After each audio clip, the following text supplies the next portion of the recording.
it's trying to reconnect. Okay. And now. Okay, we're live. Hello, Facebook. Welcome to the TED offices. Hello, Monica Lewinsky. It's great to have you here. Hi, Chris.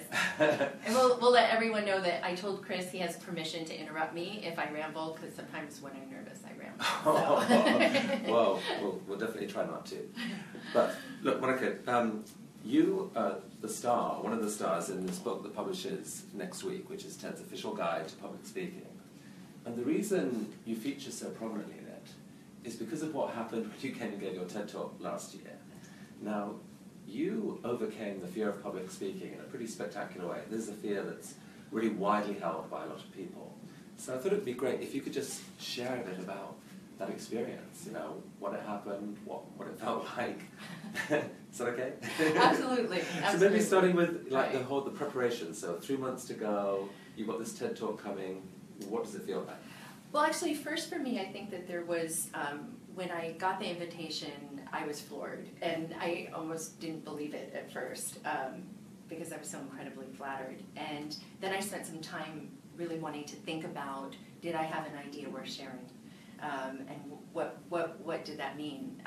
And so I sort of, as I started to gather ideas, I tested them out on close friends and advisors. And once I said yes, then the panic really set in. So, I mean, I worked harder on my talk than I did my master's dissertation, for sure. Wow. Now, so, I mean, you had obviously more reason than many people to be afraid. It's like a big public setting. I did. Well, I had really only given one public talk before that, and prior to that had been a 10-year sort of self-imposed retreat from the public spotlight. And so I think one of the things that I had to I had a lot of fear to overcome with this, and one of them was recognizing that I had to step back into being me fully, that I had to stop being small, which I had done kind of hiding for a long time. And so I think that was actually quite scary for me as well. Equally, not just what was the content going to be and what was I going to share, how would I deliver that content, but also how do I show up? Right. How do I actually get onto the stage? And it seemed like part of what gave you that confidence was belief in this idea that you had something that actually the world really needed to hear.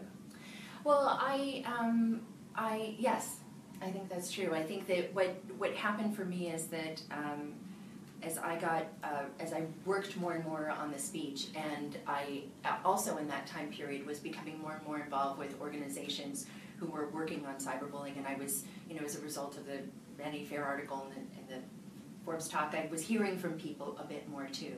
So just for people who don't know, the idea was to talk about cyberbullying.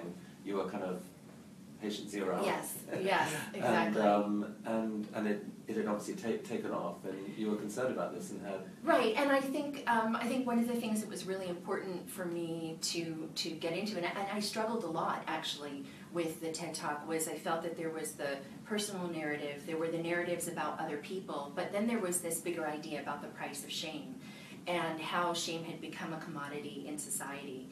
And so I think there are probably a lot of people here at TED that worked with me patiently in giving feedback to how to bring those ideas together too. I worked with an organization in the UK, but I think, sorry, I'm losing track. But I ultimately, because at the core of what I was talking about was cyberbullying and the suffering that other people are enduring, I kept coming back to that in a way as my mantra, that this matters. That you actually had that written on your script. I did. Right? I think that one piece of advice that I had been given, which really helped me to get out of myself, because I can do a whole number, like a lot of people, I can do a whole number of myself, was really focusing on a mantra that didn't actually have to do with me personally. And so for me, that was this matters, and I saw that at the top of the script or my speech, so. Because isn't there a sense that you can actually use your fear, if you can convince yourself that it's not your enemy, it's in a sense your friend, that helps. Like, for example, it's a motivation to prepare properly. I think without that fear there, people would just come Tim Urban's speech, Tim Urban's talk might, I'm being a procrastinator, might disagree. But I think for me, what I had to do, I don't know that I necessarily used the fear because the fear was so massive. From the moment before I came on to the moment I stepped on the stage to the moment I uttered the first word, I was flooded with fear. But I think that what worked for me was really sort of trying to focus on other things and putting the fear in the background. So even though I didn't actively do that, that's what happened by focusing on other things, was the fear went into the background. On the day itself, there were some specific physical things you did, right? Right. Breathe deeply. Oh, I did bioresonance feedback. I chanted, I walked, I worked with my speech coach. I was able to actually power pose in person with the amazing Amy Cuddy. So that was pretty incredible. I laughed, I took a walk. But if you'd spoken to people in the audience who saw you come on, they didn't see a fearful woman, they saw a confident woman. And within 2 minutes of you starting, the audience was roaring with laughter. How did that feel? Well, I think, I guess there are two things. So one was, I had a very funny thought. I remembered something funny the moment before I came on because I thought, I'm either going to puke right now or I'm going to make it onto the stage. And I remembered a bit from this movie, which was called, I think it was We Bought a Zoo or something, and they talk about 20 seconds of courage, and that you just need 20 seconds of courage to go from inaction to action when you feel fear. And then there's no turning back. Right. And actually, and with the laughing, I think that was really important to me because I knew for myself and I knew for the audience, especially because not only the seriousness of the topic that I was discussing, but also because of my history, there was a collective consciousness and a lot of energy around, I think, everything that had happened, that laughter can transcend that. Yes. And so for me, I needed that moment of laughter, and I felt the audience probably would too. And so I was grateful. I was so grateful. Well, just as you know, I was sitting there in the audience thinking, wow, this is amazing, this is thrilling, because we knew something about what you were going through.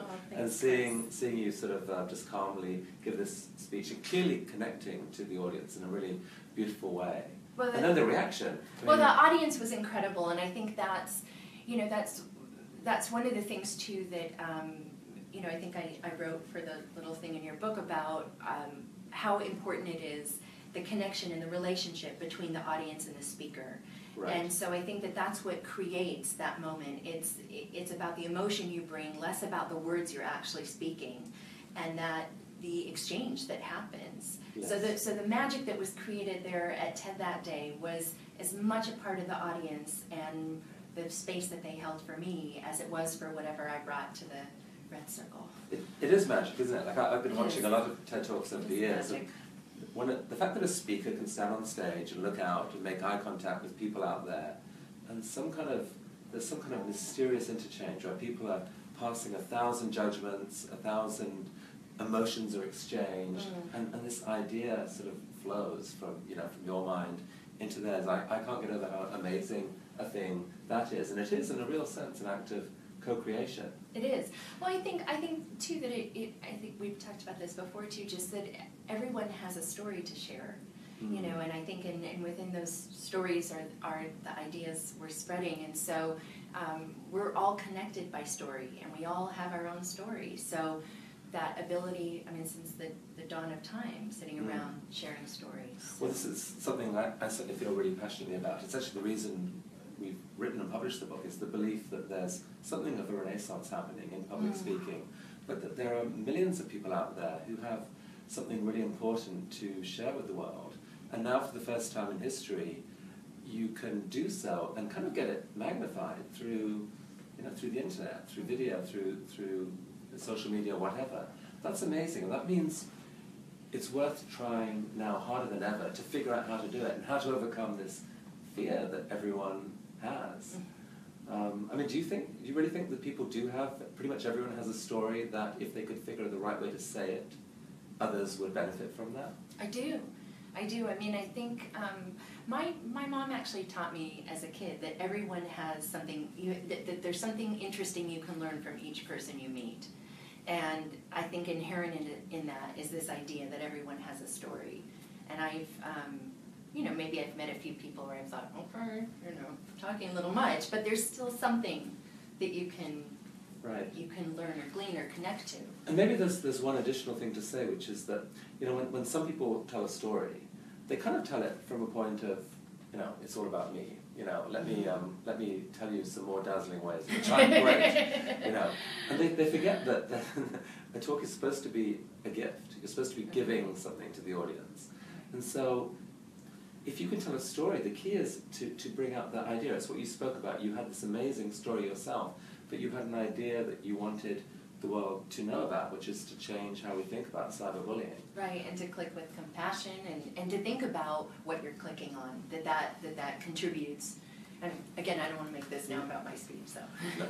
No, but your speech is such a great example because, first of all, the reaction to it was unbelievable. In the room, everyone stood and cheered. Well, you were very brave, Chris, for inviting me, because I was grateful to hear it, but I had quite a few people saying that they thought you were bananas when they heard that I was coming to talk, and that they changed their minds. So, and I appreciated, I appreciated people who came to this having one view and being open to changing their minds.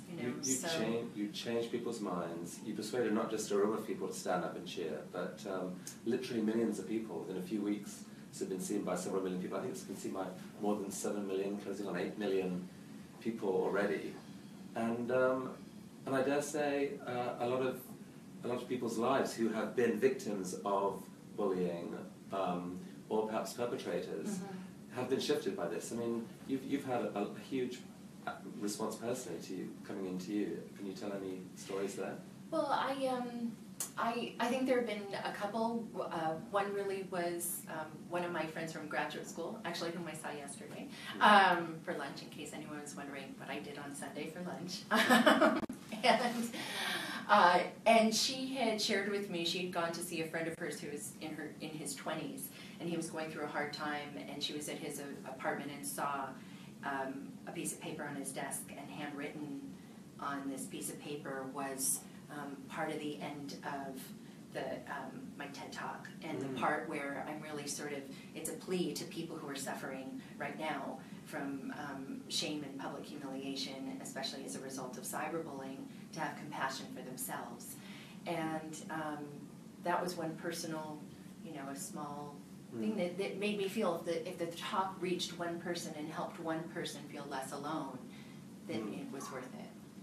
So ideas have consequences, and that's certainly the whole mission of what we believe in. That if you can find the right way to share an idea, it's not just an in-the-moment thing or a piece of entertainment. It does have consequences, and hopefully this is part of improving public discourse generally. I think there's a lot of people who are kind of sick of just how ugly sometimes the internet gets. I'm going to have a sip of water in a minute. But hang on one sec. Okay. Hold your thought there, Facebook people.